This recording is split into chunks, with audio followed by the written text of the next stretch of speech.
And now, tonight's presentation of radio's outstanding theater of thrills, Suspense.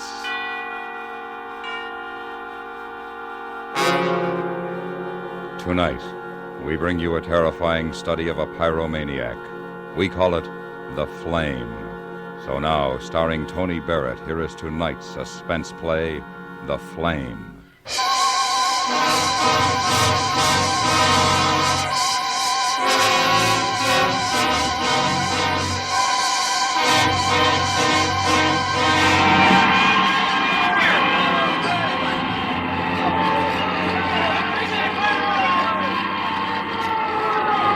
That's a big one. Boy, what a monster. Still a lot of people left in the building. Started on the ground floor, I guess so. I don't know. I just got here. Hey, you know, mister? The first floor. What a mess. I wonder how it got started. Some joker in bed with a lit cigarette probably fell asleep. No, that wasn't the way it started. Wasn't, huh? You mean that... It'd take more than a little cigarette to start a fire like that. The whole apartment building's just about gone. Well, maybe the guy who owns the building started it. You know, for the insurance and all. No, he didn't have anything to do with it. Hey, look at it burn, will you? Makes kind of a pretty pattern against the sky, though, doesn't it? Pretty pet. Are you kidding? Hey, what are you doing? What? What are you doing with that paper? I'm trying. Red.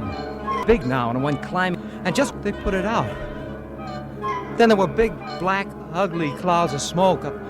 But I had the picture I'd drawn of the fire, just a pencil sketch. I'd color it when I got home. Just the way I remembered it. With reds, oranges, pinks. So I go home. But when I get there, my sister Mary Lee is still up. She's in her robe. She should be in bed. She has to get up and go to work early in the morning. Why is she up at this hour? Andy? Yeah. Where have you been all night? I had supper ready. You promised me you'd be home. What happened? Andy, don't just stand there. I asked you what happened. Nothing happened. I just went for a walk. What's the matter? Nothing. Just leave me alone, Mary Lee. You have to nag at me all the time. I'm not nagging at you, Andy. I'm just worried, and I get nervous when I worry, that's all. Well, forget it. I'm home and I'm all right, so just don't worry yourself anymore, okay? Okay, Andy. Wait a second. I wanted to ask you for a big favor. Can't you ask me tomorrow morning, Mary Lee? I'm awfully tired. You know Mr. Boyage, the dry goods store man, Andy? Sure, I know him. He's one of my favorite people. What about him? Well, this morning they took his wife to the hospital. To the hospital? What? Well, she's sick. Very sick, Andy. Tonight on the way home from work, Mr. Boyage stopped me and asked me if I'd talk to you about helping him. Well, sure I will, but how? Well, he may have to spend some time at the hospital with her. He doesn't have anybody he can leave in the shop to take care of it, and he thought maybe you'd help him out. Well, that'd be all right with me, but I don't know anything about the dry goods business. Oh, it isn't hard, Andy. I told him I thought you wouldn't mind at all. Besides, it'll give you a little something to do to keep you busy. You won't have to... Well, go ahead. Say it. You won't have to roam the streets like a bum? Just like Pa used to yell at me?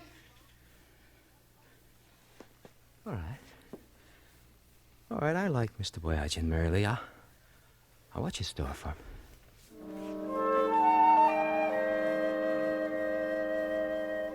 Mr. Boyagin was a man who looked like Santa Claus. He had wonderful small eyes and big red cheeks. He laughed all the time. And when he laughed, his small eyes got big and they twinkled just like stars.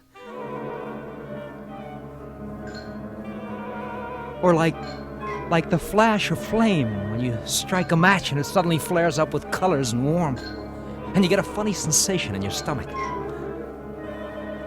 Yes, that was Mr. Boyagin, the man who owned the dry goods store on Union Street. Following morning, Mr. Boyagin wasn't laughing. There was no twinkle in his eyes. He looked sad sitting behind the counter.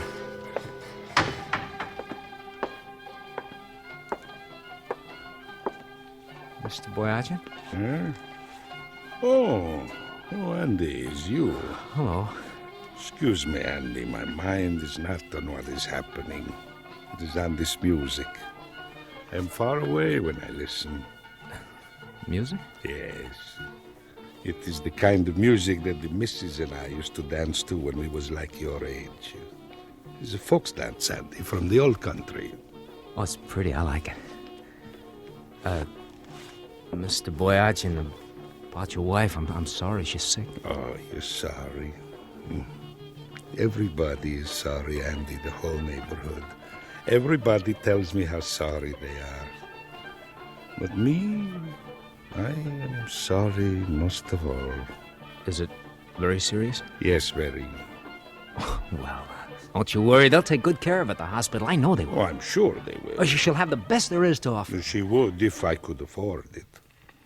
Afford it? Yes, you see, this sickness needs special kind doctor. This special doctor costs extra money. It's kind of money that I, as proprietor of this small dry goods store, do not have.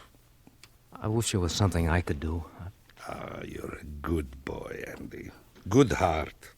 You know, I wish I could have a son like you. Thank you, Mr. Boyachin. Thank you. I don't make the money I used to make. I can't work as hard. Sometimes I think I'd be better off if this place should burn down. I get the insurance money. Insurance money? Yeah, from fire insurance company. I never thought of that. You never thought of what, Andy? Oh, what I mean was I never thought of things like fire insurance. Of course, to do a thing like this, to even wish it, is against the law. Fire insurance is for the protection. Of course. Well, Andy, if you come to stay, I go to hospital. Yes, you go right ahead, Mr. Boyachin. I'll take care of everything. Oh, you just leave everything to me. Mr. Boyachin looked so sad and so tired as he walked out the door. Why did there have to be terrible things like this in the world?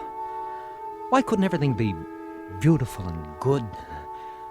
Beautiful and good like a nice big fire. Clean, warm, burning all the evil and hurt. It was so simple I had to laugh. I decided I'd use the plumber's candle and the celluloid. That way all the evidence would be destroyed. There'd be no way of investigating the claim. I started to get really excited about it. I bought what I needed. I went home. I got out Mary Lee's cake tin. I went into my room and I started to experiment.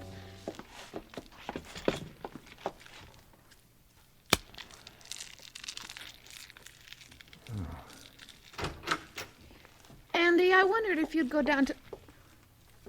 What are you doing? What? What are you doing? Trying to start a fire? No, nothing, Mary Lee. Nothing at all. Just a little gag. Gag with my best cake tin? I'm sorry. Gag for what? Well, Needles and I, we... Needles. Andy, you've been down to that pool room again, haven't you? So? Oh, Andy, what's the matter with you? What do you mean? I mean, other fellas your age, they're out getting jobs, doing things, but you, all you do is hang around that pool room down by the Sound and take walks at night, draw pictures. What's wrong with my drawing pictures? Does it offend you? I don't know. I'm so disgusted I don't know anything. You're so right. You don't know anything. You're just like Pa. You look like him. You act like him. You don't know anything, just like Pa. Shut up! Get out of my room. Get out before I kill you.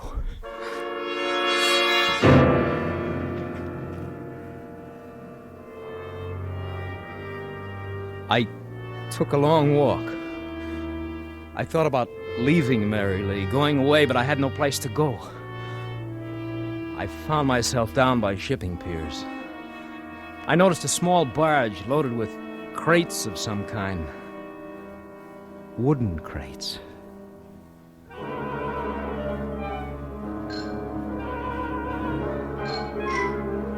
Oh, it looked so beautiful. The red flames licking against blue sky and blue waters. I felt better now. I started for home. I began to make plans for Mr. Boyachin's store. I had the equipment, but I needed his key. I had to get his key without him suspecting anything. It wouldn't be good for Mr. Boyachin to know what I was going to do. He might try to stop me. I was sure he didn't like fires as much as I did. The next afternoon in the store, just before I was ready to leave, I asked him about the key. Key, Andy? Yes, Mr. Boyachin, yes. But the key, what for, Andy? Well, I just thought that maybe tomorrow morning you'd like to get over to the hospital earlier. I could open up the store for you. Oh, Andy, already you've done so much for me. It's nice, but No trouble. Believe me, Mr. Boyagin, no trouble at all. I'd be happy to do it. You know, to tell the truth, I would like to get over a little earlier. Oh, sure you will. Andy, like I said before, such a good boy there never was. A good boy with a big heart. You're the only person who ever said that to me, Mr. Boyagin. Oh, this I know is a joke you tell on me. Here, I give you Mrs. Boyagin's key. How's that? That's fine. Fine, and don't you worry about a thing. I'll sell out tomorrow. I'll make you lots of money.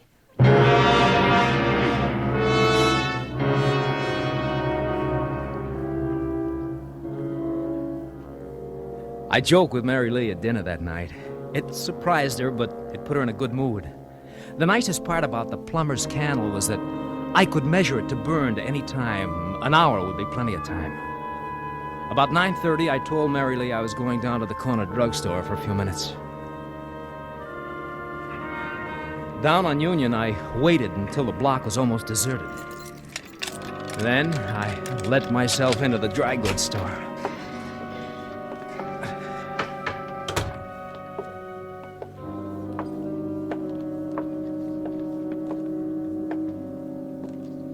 Mr. Boyagin had a crate of little girls' dresses he just received. Would be perfect tinder. I lined the strips of celluloid up, and I set the plumber's candle on top of the crate. Then, I struck a match and lit the candle. I watched the flame burn for just a moment. Then I went back to the apartment and I waited.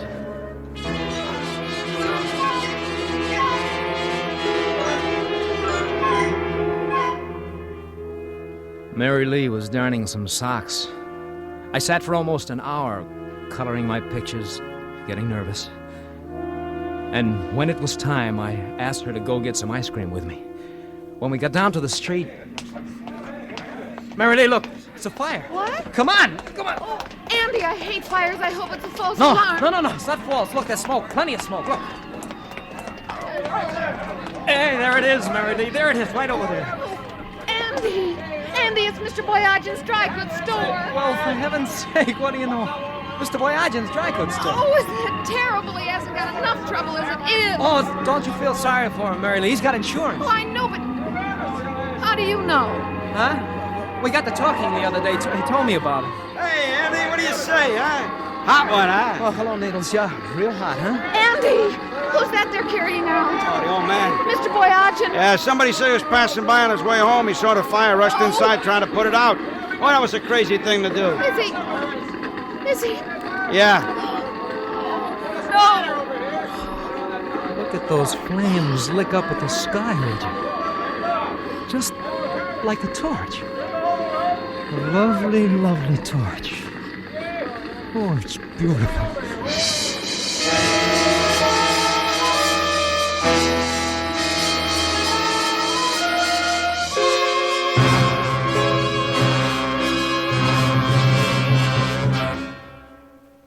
You are listening to The Flame, tonight's presentation in radio's outstanding theater of thrills, Suspense.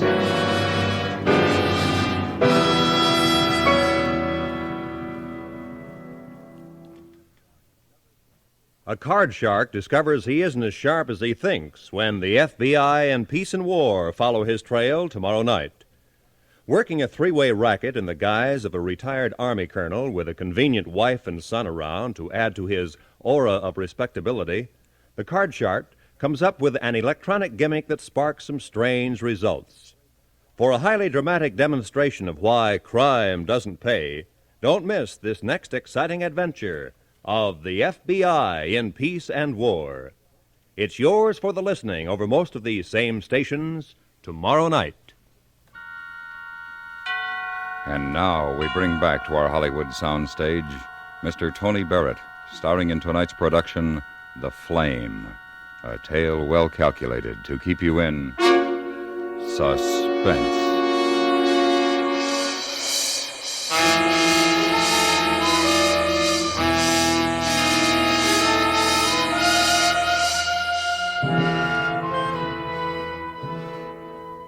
Most everybody in our neighborhood felt sorry about poor Mr. Boyagin.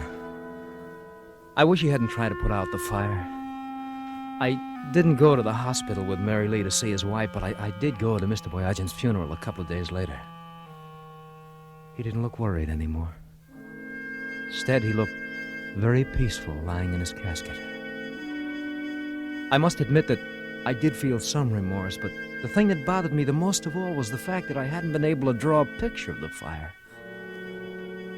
It was the following Friday night that I dropped into the pool room down near the Sound. Needles was all alone. Hiya, Hotshot. Hi, Needles.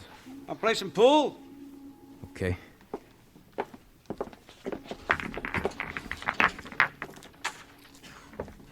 Where you been? I didn't see you around since the funeral. Here and there? Go ahead, Andy. You shoot first.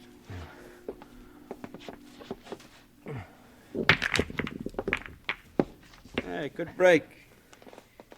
Hey, that was tough about old man Boyagin, huh? Yeah, too bad. You shouldn't have tried to put it out.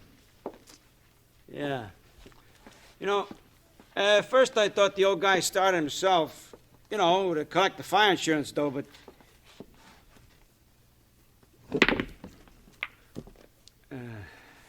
I guess he didn't. Mrs. Boyagin will get the money, though, won't you? Well, you can never tell. There were some fire insurance coppers around a couple days ago, you know, asking questions. But I gotta investigate before they pay off. Your shot. Huh? Oh, yeah.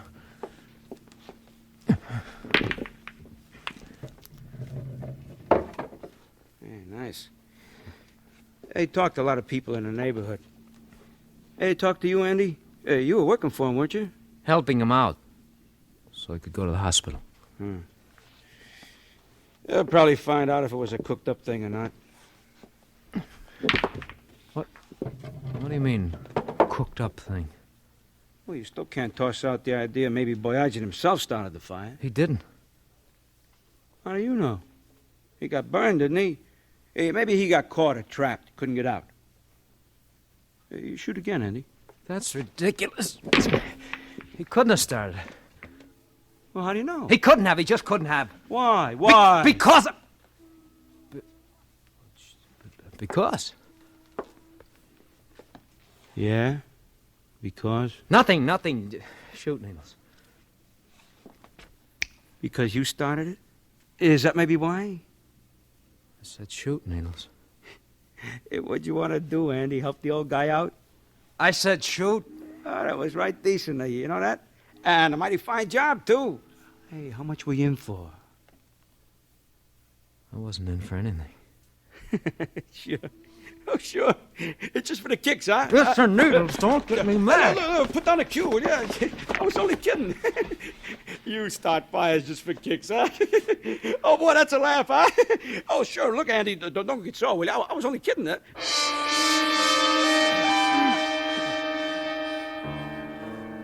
Needles was the type of guy that got into all kinds of trouble. I wish he didn't get on my nerves so much. Later, I got home, opened the door of the apartment, and I suddenly got a funny feeling. I don't know what it was, but I was sure it had something to do with the man who was sitting in the living room with my sister. And when she introduced him as Inspector Shapiro of the fire insurance company, I knew why I had this strange feeling in my stomach. He's investigating about the fire in Mr. Boyagin's store, Andy. Oh.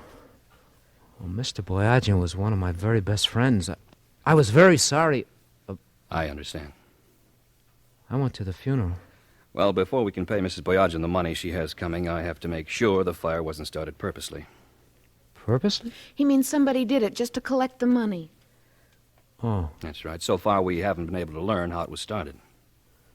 I see. Andy, the night of the fire, where were you? Oh, I can answer that, Inspector. He was right here in this room with me. I see. I remember I was darning some socks and Andy was drawing. Oh, Mary Lee, he doesn't want to hear about that. He loves to draw. Oh? You want to be an artist? No.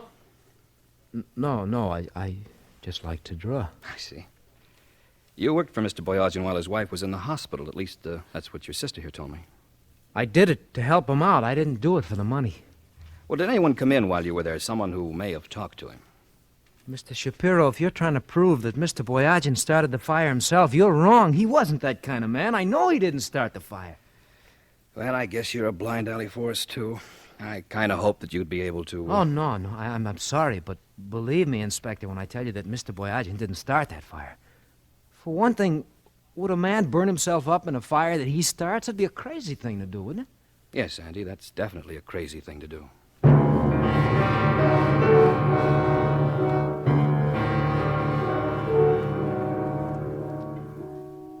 Inspector Shapiro was not a stupid man. I could see that. I was going to have to be a little more careful for a little while anyway, until the investigation was over. I hoped that nothing would go wrong, that Mrs. Boyagin would get the money. About 2 weeks later, I saw Needles was standing in front of the pool room down near the Sound. He called me over. He said he had something very important to talk to me about. So we went into the back room of the pool room.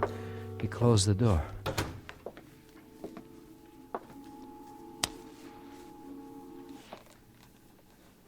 Cigarette, Andy? You know I don't smoke, Needles. Oh, sure, of course not, pal. Of course not. Well, Hotshot, how's firebugging these days? Is that supposed to be a cute remark, Needles? Ah, what's the matter with you? Can't you take a little kid and... Not that kind! It's the idea of striking the matches. Hmm? Oh, yeah, just a nervous habit. Nervous habit. Pretty flame, huh, Andy?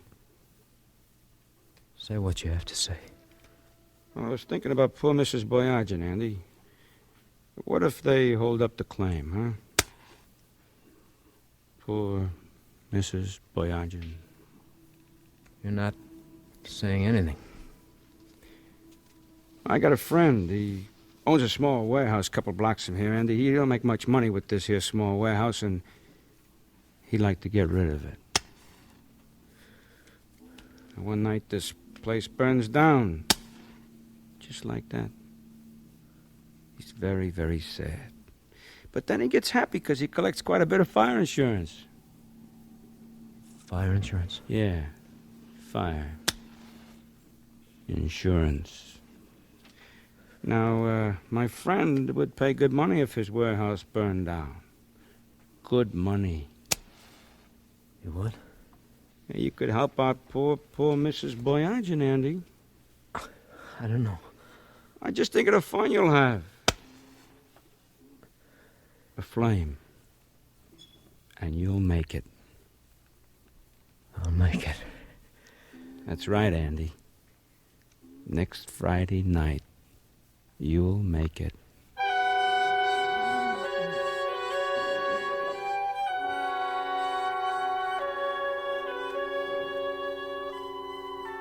Friday night seemed a long, long way off. A couple of times I wanted to go for walks, but then I kept thinking about the big one I was going to make on Friday night, and I decided not to go for any walks. I got some money from Needles. I bought all the stuff I needed, the celluloid, the plumber's candles.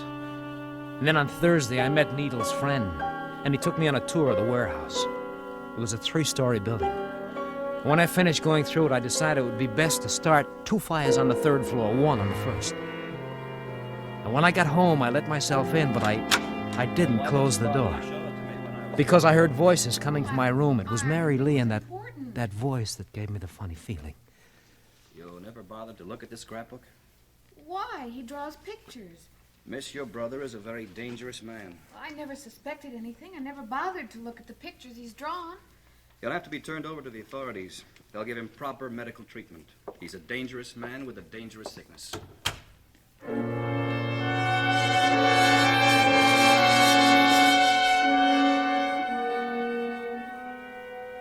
I had to act now and act fast. I called Needles, told him we had to burn his friend's warehouse tonight. Tomorrow night wouldn't be any good, because I'd have to leave Seattle now. He didn't want to at first because we hadn't planned it that way. But then he finally agreed. He met me in front of the warehouse a little before 9. I set the 2 fires up on the 3rd floor, and then we went down to the 1st, and I started another one. All right, come on. No, wait. Let's watch it for a while. You crazy, Watchet? This place is going to go up like a tinderbox. We'll have to get caught. I said I wanted to watch it for a while. I'm going to draw a picture. You're nuts. Now, come on, Andy. Let's get out of here. Oh, you go ahead, Needles. I'll be along in a little while. Come on, Andy. Come on. Don't be crazy. I'm glad I brought my pencil and pad with me. I think this is going to be a beautiful one.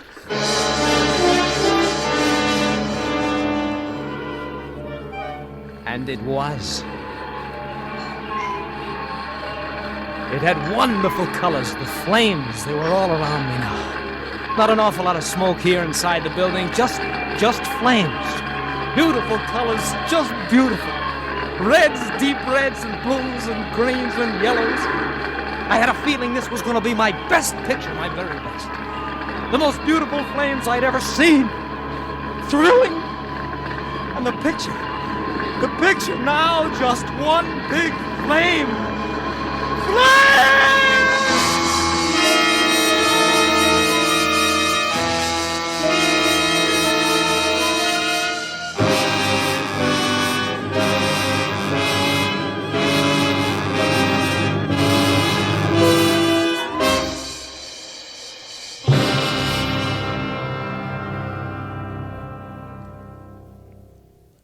Suspense, in which Mr. Tony Barrett starred in tonight's presentation of The Flame.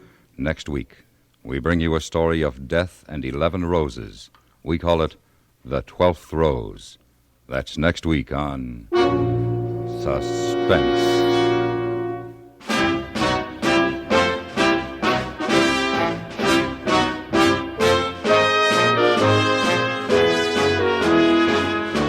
Suspense is produced and directed in Hollywood by Anthony Ellis. Tonight's story was written by Richard Petticini. The music was composed by Lucien Morawek and conducted by Wilbur Hatch. Featured in the cast were Alan Reed, Joyce McCluskey, Jack Crucian, Joe Duvall, and Herbert Ellis.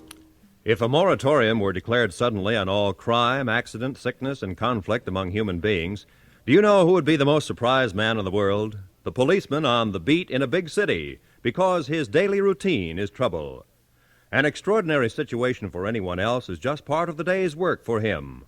Every Thursday night, 21st Precinct brings you hard-hitting drama, as realistic as life itself, about people in trouble, about people who make trouble, and about the men who help preserve law and order. Don't miss the excitement of 21st Precinct on the air over most of these same stations this Thursday night. Stay tuned now for 5 minutes of CBS News, to be followed on most of these same stations by My Son Jeep.